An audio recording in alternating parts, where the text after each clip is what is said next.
नमस्कार दोस्तों, एक बार फिर से आप सभी का स्वागत है हमारे YouTube चैनल में।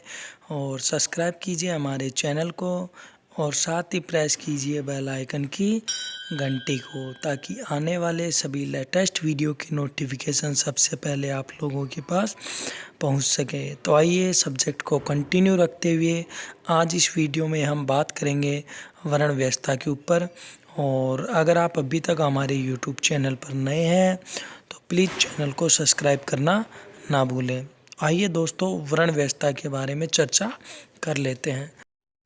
दोस्तों, भारत में वर्ण व्यवस्था के अंतर्गत जो समाज था उसको 4 भागों में बांटा गया है। ब्राह्मण, क्षत्रिय, वैश्य और शूद्र, इन 4 भागों में समाज को विभाजित कर रखा था। और प्रारंभ में वर्ण व्यवस्था क्रम पर आधारित थी, जो उत्तर वैदिक काल के बाद जन्म आधारित हो गई। जैसे कि ब्राह्मण के अंतर्गत पुजारी, विद्वान, शिक्षक, कवि, लेखक आदि। क्षत्रिय के द्वारा योद्धा, प्रशासक, राजा। वैश्य के द्वारा कृषक, व्यापारी। और शूद्र के द्वारा सेवक, मजदूर आदि वर्ण व्यवस्थाओं में विभाजित कर रखा था। और अब बात करते हैं कि किस प्रकार से इसका उद्भव हुआ।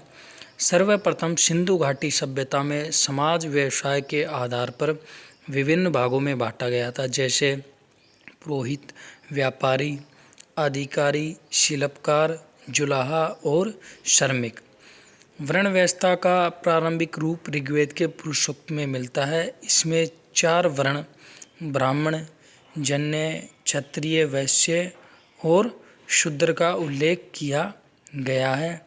इतिहासकार रामकृष्ण शर्मा के अनुसार वैदिक काल में वर्ण व्यवस्था का कोई वजूद नहीं था। वैदिक काल में सामाजिक बंटवारा धन आधारित न होकर जनजाति क्रम आधारित था।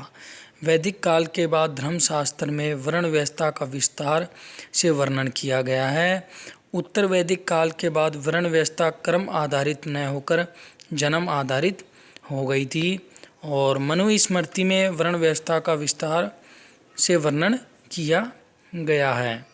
और अब बात कर लेते हैं 1 बाय 1 जो वर्ण व्यवस्था है इनके बारे में। तो सबसे पहले ब्राह्मण वर्ण व्यवस्था में ब्राह्मणों का कार्य यज्ञ करना, यज्ञ कराना, शिक्षक के रूप में कार्य करना था। इसके अलावा राजाओं को राज्य में परामर्श देने जैसे कार्य ब्राह्मण करते थे। और अब क्षत्रिय बात कर लेते हैं। क्षत्रिय वर्ण व्यवस्था में सेना में, प्रशासन में और शासक के रूप में कार्य करते थे। ब्राह्मणों की जो स्थिति धर्म संबंधी कार्यों में थी, वहीं क्षत्रियों की राज्य संबंधी कार्यों में थी। गौतम बुद्ध और महावीर स्वामी जैन धर्म से संबंधित थे। और आइए अब बात कर लेते हैं वैश्य। दोस्तों, वैश्यों का मुख्य कार्य व्यापार करना, किसानों के रूप में कार्य करना था। और इस शब्द की उत्पत्ति विष से हुई है, जिसका अर्थ होता है बसना। और आइए अब बात कर लेते हैं जो अंतिम वर्ण है वह है शूद्र।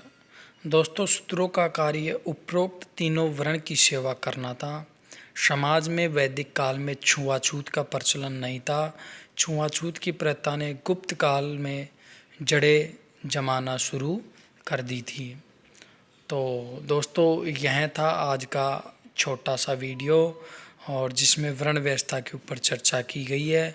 और इस तरीके से जो आपका सब्जेक्ट है वो डे बाय डे कवर किया जा रहा है। तो आशा करता हूँ कि यह वीडियो आपको ज़रूर पसंद आई है।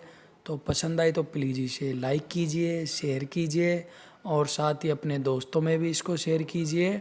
और साथ ही हमारे चैनल को भी सब्सक्राइब करना ना भूलें, ताकि आने वाले सभी लेटेस्ट वीडियो के नोटिफिकेशन सबसे पहले आप लोगों के पास पहुंच सके। तो दोस्तों, वीडियो को यहीं समाप्त करते हैं और आते हैं एक नई वीडियो के साथ। तब तक के लिए धन्यवाद।